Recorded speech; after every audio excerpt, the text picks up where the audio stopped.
Hey friends, thank you so much for clicking on this video. I'm Brett and let's get pretty. So today I am doing a review of I Feel Pretty, which is now ironically titled considering the fact that I am breaking out harder than an awkward 8th grader. I Feel Pretty is the new controversial comedy that's causing a lot of buzz right now because of its themes of body issues and female confidence. It is the directorial debut of Abby Cohn and Mark Silverstein. They are the writing duo who brought us films like Never Been Kissed, He's Just Not That Into You, and How to Be Single. These are all films that have had mixed feelings about. This film follows Renee, played by Amy Schumer. She's this average woman that's working in the IT online side of this makeup business. Renee deals with a lot of issues of confidence. She is not sure of herself. She feels very insecure about her beauty and her looks. One day when she goes to SoulCycle, she gets into a weird freak accident where she bumps her head, and after waking up, she looks in the mirror and sees herself as this beautiful, stunning model. And nobody else in the world can see it, but they notice a newfound confidence and a swagger and charisma that Renee had never had before, and we see how slowly her life changes as a result of her new outlook in life. And what follows is a movie that I have very mixed feelings about. So let's get the first thing out there. Is this movie about body shaming? I personally do not think so, and I do not think that you will get too offended by this. I found that this is actually a really positive film that touches upon a lot of themes that a lot of girls that I know around my age are dealing with, of feeling very insecure,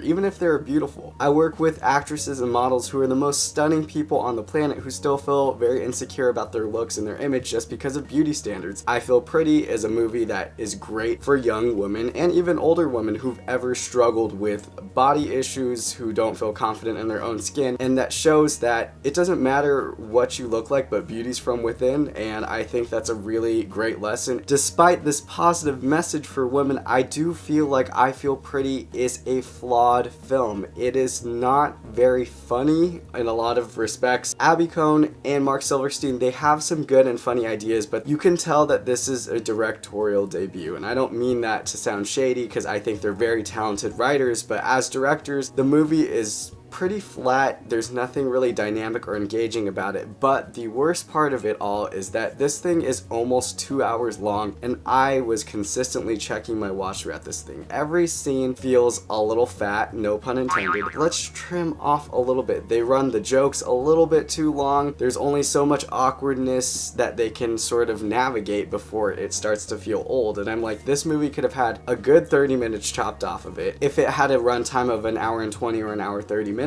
this would have been a much better film, but it just continues to drag on and we are like scraping by at the end. However, this movie is not a complete failure because of the performances. Amy Schumer, you know, she can do this thing in her sleep. She's playing the same variation of herself, self-deprecating, really awkward, but pretty funny and charming and likable. Regardless of what you think of her, I think that she's a really great actress. She is a star. She can sell these jokes better than the script can. Whenever there's a somewhat funny joke, I don't think it's so much Silverstein and Cohn's writing so much as Schumer's star power. The scene stealer of this movie though is Michelle Williams. She is the queen of this thing, and who knew that she was funny? I would love for her to get more comedic roles. She plays Amy Schumer's character's boss at the makeup company, and what Michelle Williams does here is she is playing this really odd woman with this super mousy baby doll voice that comes into play later in the film, but she is freaking hilarious, and I don't understand this character. It's like she's in a different movie, but in the best way, where you just can't take your eyes off of her. Every little choice that she's making as an actress, where her eyeline is, what she's doing with her body, how she is handling her dialogue, and where her mental headspace is at, I have no idea, but it seems like Michelle Williams is having a blast. I love what she did with this character. I could have watched way more of her. But yeah, these performances are very winning, and I feel like Amy Schumer and Michelle Williams really deserved a better movie than this. So I am giving I Feel Pretty a 4.8 out of 10. So now that's it from me. I have to turn it over to you guys. What did you think of I Feel Pretty? Did you love it or did you hate it? Let me know in the comment section below. If you like this video, please give it a thumbs up and subscribe. That would be awesome. And let me know what movie you think I should see next. And that's about it. So thank you so much for watching, you guys. I really appreciate it. And I'll see you guys at the movies.